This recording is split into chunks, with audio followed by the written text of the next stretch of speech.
Bonjour, cette semaine, le mariage homosexuel bientôt admis en France. Une commémoration émouvante, le Canada attire de plus en plus de Chinois et moins de Français. Le Canadien du Tour de France a abandonné, Nicolas Sarkozy au Québec, Régis Labaume en France, l'ARM plus bénéfique pour le Québec et bien sûr les événements à ne pas manquer si vous êtes francophone et que vous résidez au Canada. Alors qu'au Canada, le mariage homosexuel est autorisé au niveau fédéral depuis 2005, ce sera à partir de septembre 2013 le tour de la France. Et oui, Jean-Marc Ayrault a promis qu'à partir de cette date, les homosexuels pourront se marier et également adopter des enfants.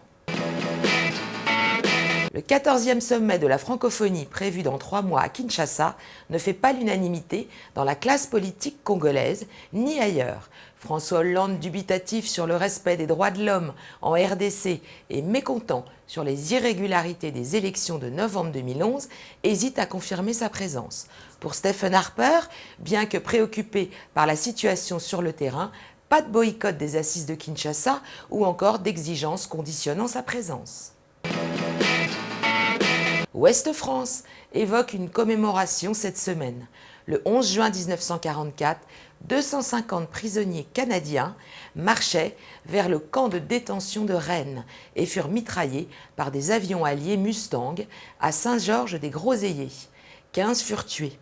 Ils reposent aujourd'hui au cimetière militaire de Saintot. Une délégation de familles de ces soldats est venue se recueillir devant leur tombe, lundi. Georges Langry, Canadien originaire de Rivière-Bourgeois du Cap-Breton en Nouvelle-Écosse, exprime toute son émotion et sa reconnaissance et dit « Ce sacrifice me touche beaucoup. Le Canada a envoyé ses fils sauver la France. Notre pays n'a pas été envahi, mais beaucoup de jeunes soldats canadiens volontaires ont fait le choix de venir libérer la France et l'Europe. Pour moi, c'est très important, d'autant que mon père a combattu en France lors de la guerre 14-18. » Le Canada, une destination de plus en plus prisée par les Chinois. C'est le constat que dresse CRI Online à partir des chiffres communiqués par la Commission canadienne du tourisme. Et oui, la Chine a presque atteint le seuil des 60 000 pour la période couvrant les 4 premiers mois de 2012, ce qui correspond à une augmentation de près de 26% par rapport aux 4 mois précédents.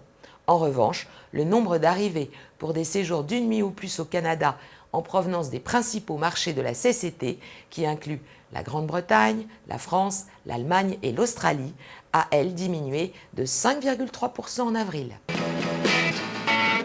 Le quotidien 20 minutes l'a annoncé. Blessé dans la terrible chute collective de vendredi, le Canadien Ryder Edgedell, vainqueur du dernier Giro, a abandonné avant le départ de la 7e étape du Tour de France.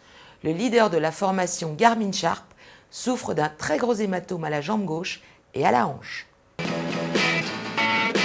Nicolas et Carla Sarkozy sont actuellement au Québec pour une dizaine de jours chez leur ami Paul Desmarais, qui lui a prêté un chalet situé au cœur de la forêt de Moraine Heights, dans les joliment nommés Pays d'en haut, à 1 heure de Montréal.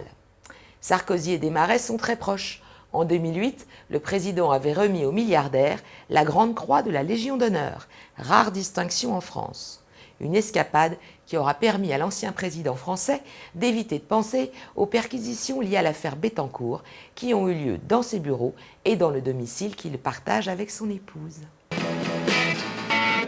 Nicolas Sarkozy ne croisera pas Régis Labaume, le maire de Québec, qui lui est en déplacement à Nantes.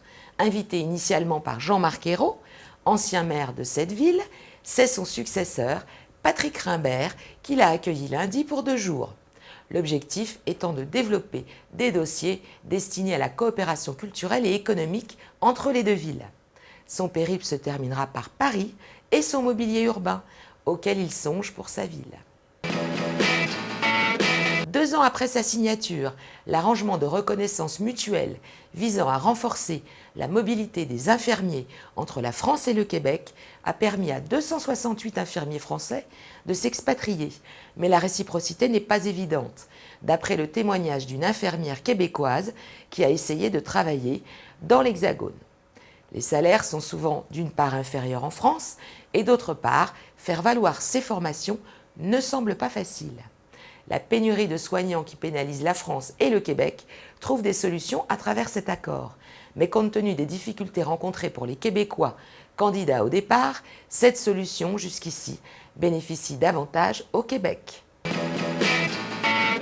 Maintenant, les événements à ne pas manquer si vous êtes francophone et que vous vivez au Canada. À Québec, vous ne manquerez pas le 45e festival d'été qui se terminera le 15 juillet. Au programme, une grande célébration de la langue française et notre Johnny national qui viendra le 12 juillet au soir. Pour plus d'informations, rendez-vous sur infofestival.com. Et bien sûr, rapide petit tour des 14 juillet célébrés au Canada. À Québec, soirée sur invitation organisée par le consulat. Si vous êtes inscrit sur la liste consulaire, il vous sera remis un carton d'invitation valable pour 2 personnes qui précisera le lieu et les horaires de l'événement. Faites votre demande auprès de Karine Blois à diplomatie.gouv.fr. À Montréal, le 14 juillet, sera célébré pour la première fois lors de la 8e édition des Week-ends du Monde sur l'île Sainte-Hélène. Artistes de cultures diverses se donneront rendez-vous au parc Jean Drapeau. À Québec, une soirée plus classique attend les Français inscrits au registre consulaire. Rendez-vous au Consulat général de France le 14 juillet, muni de votre pièce d'identité. Pour les Français résidant à Moncton et Halifax, une réception vous est offerte par le consulat à Shediac. Demandez votre invitation personnelle à l'adresse qui s'affiche sur votre écran. À la semaine prochaine!